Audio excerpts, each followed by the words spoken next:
지난 시간에 이어서 이번 시간에는 도시화와 도시 문제에 대해서 공부를 해볼 겁니다. 끝까지 한 번에 다 나올 거예요. 자, 도시화가 뭐냐? 도시화. 뭐뭐화 하면 어떻게 된다라는 거죠. 도시처럼 된다라는 건데요. 도시화는 크게 보면 한 네 가지 정도로 의미를 볼 수가 있는데요. 첫 번째는 도시에 몰려 사는 인구의 비율이 높아지는 거. 그러니까 사람이죠, 사람. 사람이 이제 도시에 사는 사람이 많아지는 거죠. 보통 이제 우리나라 같은 경우는 도시화율이 거의 90%라고 해요. 10명 중에 9명은 다 도시에 사는 거죠. 또는 뭐 생활 양식적인 측면에서 보면 이제 도시적인 생활 양식이 보편화되는 거. 도시적인 생활 양식이 뭐가 있을까요? 도시적 생활 양식. 여러분들이 생각하는 것. 출퇴근 시간, 바쁜 지옥철에서 뭐 일을 하고 바쁘게 생활을 하고, 그렇죠? 되게 좁은 공간에서 뭐 개인적인 만남을 되게 중요시 여기고, 그렇죠? 이런 것들이죠. 생활 양식이 도시처럼 변하는 것들도 도시화라 그래요. 여기 좀 안 나와 있지만 이런 것도 있겠죠. 자, 여기 세 번째로는 도시의 수가 늘어나는 거. 전 나라 전체로 보면 뭐 도시와 뭐 촌락 시골이 있었는데 도시가 그 중에 점점 많아지는 현상도 도시화라고 볼 수가 있겠고요. 또는 뭐 어떤 경제적인 측면에서 본다면 제조업과 서비스업, 뭐 2차 산업, 3차 산업이 비중이 높아지는 것도 도시화라고 할 수 있겠죠. 도시화의 의미는 이렇게 뭐 여러 가지 측면에서 한 네 가지 정도로 분류해 볼 수가 있겠습니다. 자, 그럼 이제 도시화가 어떻게 진행되는지 그 과정을 볼 건데요. 크게는 한 세 단계 정도로 나눠져요. 도시화 초기 단계, 그리고 도시화가 빨라지는 가속화 단계, 도시화가 끝나는 종착 단계 이렇게 나눌 수 있는데 각각을 이제 도시화 단계를 보고서도 그 나라 경제 수준을 파악할 수가 있어요. 우리가 모두 배우는 이런 사회 개념들은 누가 심심해서 그냥 만든 게 아니라 어떤 우리 사회 현상을 보고 관찰한 걸 가지고 뭔가 예측하고 대안을 만들기 위해서 하는 거기 때문에 이제 이걸 가지고도 국가 경제 수준을 파악할 수 있다는 거, 그런 이용할 수 있다는 겁니다. 자, 도시화 초기 단계 같은 경우요. 대부분의 인구가 이제 촌락에 분포하고 있지만, 그죠? 그러니까 당연히 대부분이 촌락에 뭐 분포하니까 1차 산업에 종사하는 사람이 많겠죠. 도시화율은 매우 낮고 되더라도 완만하게 상승하는 걸 보인다. 자, 오른쪽에 도시화 곡선 보이죠? 도시화 곡선. 이렇게 생겼는데요. 도시화 곡선은 초기 단계, 가속화 단계, 종착 단계 이렇게 나눠지죠. 초기 단계니까 요 시간이 지날수록 도시화되는 비율이 시간이 아무리 지나도 도시화는 요만큼밖에 안 된다는 거예요. 그러니까 기울기가 굉장히 완만하죠. 근데 이제 점점 이게 빨라지는 단계에서는 이제 산업화가 진행되기 시작해요. 산업화가 진행이 된다는 얘기는요. 이제 어, 공장에서 일할 수 있는 좀 효율적인 일꾼들이 일할 사람이 굉장히 많이 필요해진다는 얘기인데요. 그런 사람들이 이제 일자리가 있는 도시로 몰려들겠죠. 그렇죠? 도시로 몰려들기 때문에 도시에서 이제 물건을 만드는 제조업이라든지 그 사람들을 대상으로 하는 서비스업이라든지 이런 것들이 발견이 되는 거죠. 지난 시간에 배웠던 인구 개념으로 보면 시골에서 이제 일자리가 없는 사람들이 이제 산업화로 바뀌니까 이제 공장으로 취업하기 위해서 서울로 뭐 시골로 뭐 도시로 옮겨지는 현상, 그런 것도 우리가 이촌 향도 현상이라고 했어요. 이촌 향도 현상이 발생하는 것이 가속화 단계예요. 중간 단계. 그러니까 짧은 시간에 많은 사람들이 도시로 몰려들기 때문에 기울기가 굉장히 급하겠죠. 그렇죠? 보통 이제 이런 것들 어디서 많이 발견되냐면 뭐 개발도상국에서 많이 진행이 되고 있죠. 자, 이게 끝날 때쯤이면 대부분의 인구들이 다 이제 왔어요. 도심에서. 근데 도심에서 살다가 이제 뭐 집가도 많이 상승하고 생활 수준 삶의 질도 떨어지고 하다 보니까 좀 돈이 있는 사람들은 주변으로 빠져나간 사람들이 있어요. 그렇죠?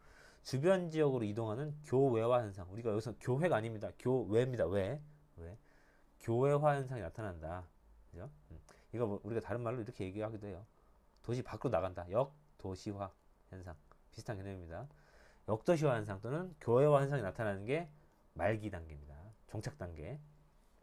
자, 그래서 이제 도시화율이 80%가 넘어가요. 이게 종착 단계입니다. 이때는 도시가 점점 성장할 속도가 느려지고 더 이상 도시도 없고요. 인구가 감소하는 역도시화 현상. 여기 나왔네요. 도시 인구가 감소하는 역도시화 현상. 비슷하죠. 교외화랑 역도시화랑 좀 비슷한 개념이죠.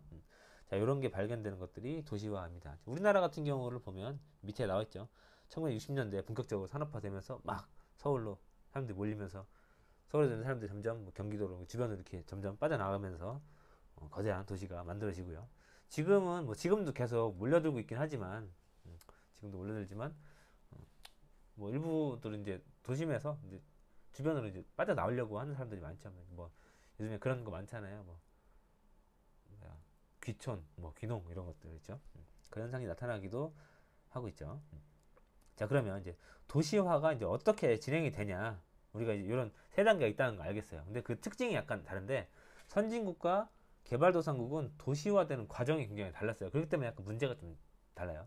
선진국은 일찍부터 도시화가 진행이 됐어요. 산업혁명 일찍 시작했고 그러다 보니까 천천히 오랜 기간 동안 도시화가 진행이 됐는데 짧게 요약하면 개발도상국은 짧은 시간에 급격하게 성장했기 때문에 그에 따른 약간 문제가 서로 다르게 나타날 수 있겠죠.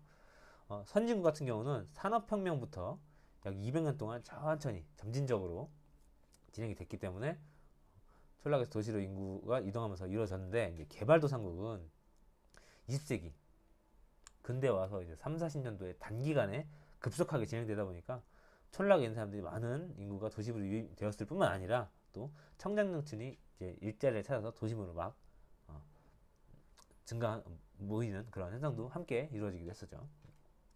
약간 오늘날 이제 도시화 역사가 이제 선진국과 개발도상국은 약간 차이가 있는데요. 선진국에서는 이제 도시화가 끝났기 때문에 이제 역도시화 현상이 나타나고 있는 것들이 선진국의 이제 형태이고요.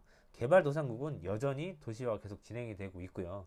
그러다 보니까 도시화가 이제 이걸 담당하지 못해서 이제 주변으로 이제 점점 이제 퍼져나가는 그런 현상도 있고 또는 도시가 이제 수위도시라는 건 여러분들 여기 개념에 나와 있는 것처럼 인구가 가장 많은 제1의 도시라고 합니다. 그렇죠? 제1의 도시. 잘 보세요. 그래서 개발도상국에서는 수도인 경우가 뭐 대부분 수위도시다 이런 경우가 여러분들 좀 봐주시면 좋겠습니다. 이 그림 잘 보면 이제 스위스랑 코스타리카랑 이런 개발도상국의 그 이 기울기 차이가 굉장히 다름을 알 수 있죠. 그죠? 이렇게.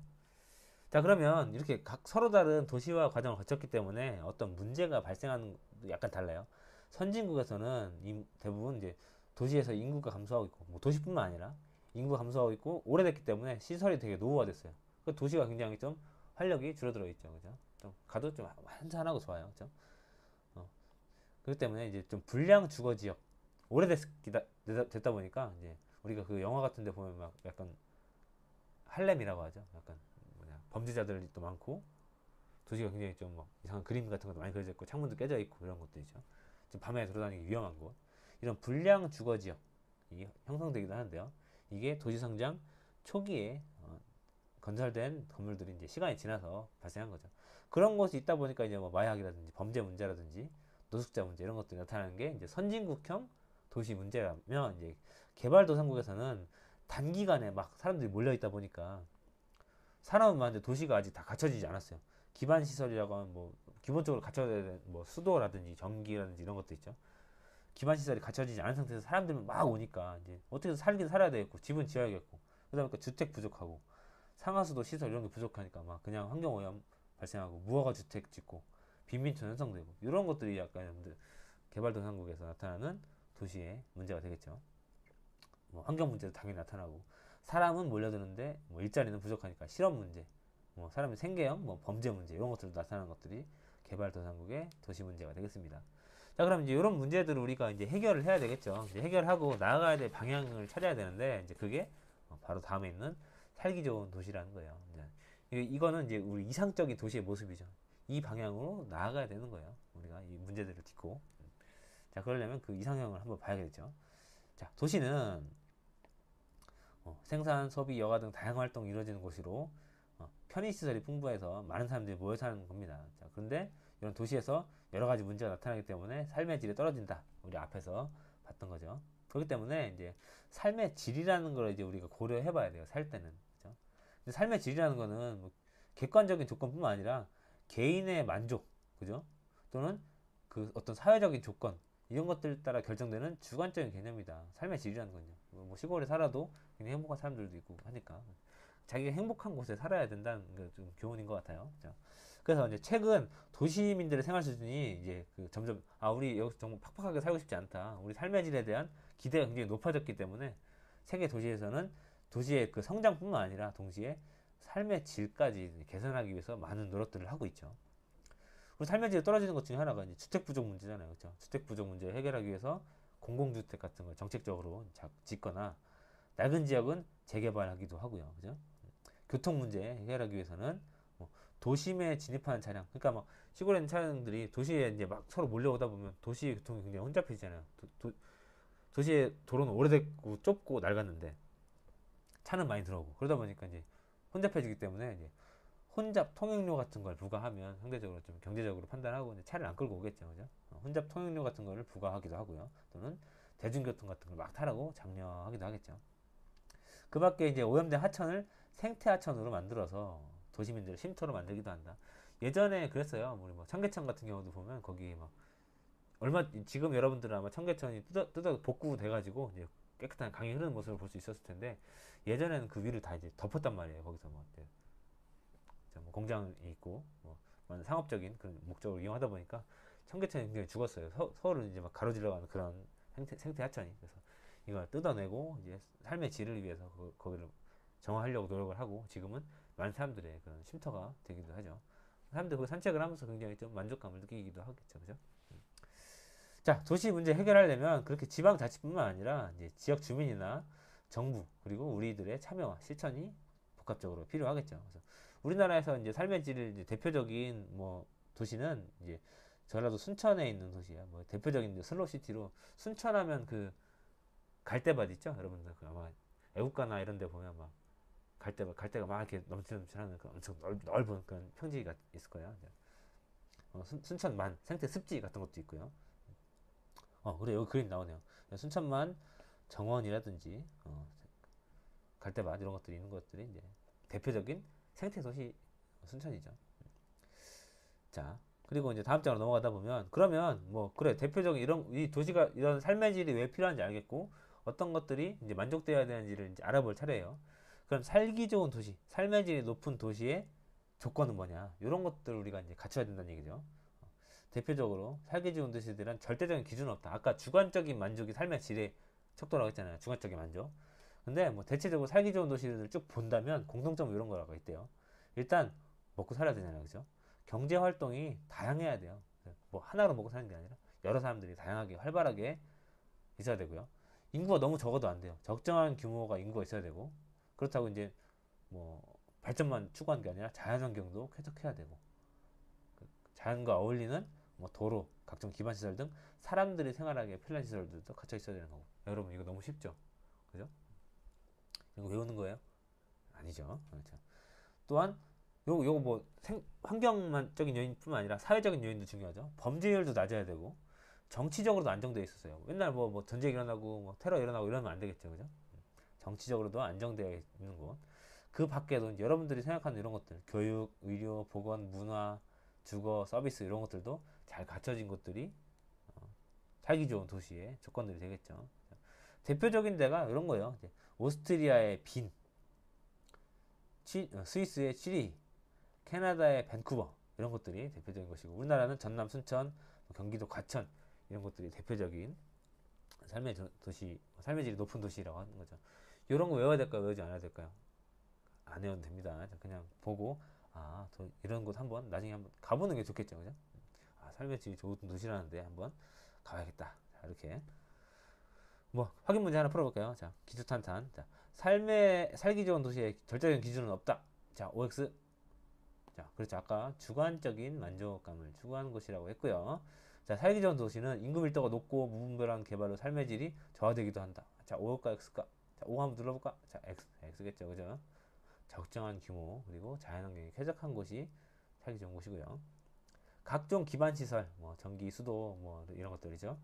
이게 잘 갖춰져 있고 안정성이 높은 곳은 살기 좋은 도시라고 볼 수 있다. 그렇죠, 당연하죠. 자, 지금 뭐 여러분들이 이번 단원에서는 그런 것들을 봤어요. 저번 시간에서는 저번 시간에 우리 그거 봤죠. 도시가 만들어지는 과정 그리고 도시 내부의 기능이 점점 분화되는 과정. 왜 우리가 여기는 땅이 비싸고 여기는 뭐 공장이 들어서고 이런 것들 과정들을 보는 거죠. 그 대표적인 요인들이 접근성과 지대라고 했었고요. 이런 것들을 통해서 도시가 나눠지는 과정을 지난 시간에 봤다면 이제 이번 시간에는 그러한 도시가 점점 많아지는 과정, 이걸 도시화라고 했습니다. 네 가지 측면에서 도시화의 과정들을 봤었고 각 단계별로 나타나는 특징을 봤어요. 그 특징을 본 이유는 이 단계 다음은 이 단계일 것이기 때문에 이때 나타나는 문제를 미리 예측하고 대처하는 것이 필요한 거겠죠. 자, 단계를 받고 세계적으로 살기 좋은 도시와 그 조건들을 보고 우리 앞으로 나아가야 될 그런 방향들을 찾아보는 시간을 가져봤습니다. 자, 이렇게 해서 이제 이번 단원까지 다 끝이 났어요. 살기 좋은 도시까지. 우리는 다음 시간에는 글로벌 경제활동과 지역변화라는 새로운 단어에서 만나도록 하겠습니다. 자, 모두 고생 많았고 이제 다음 시간에 만나도록 하겠습니다.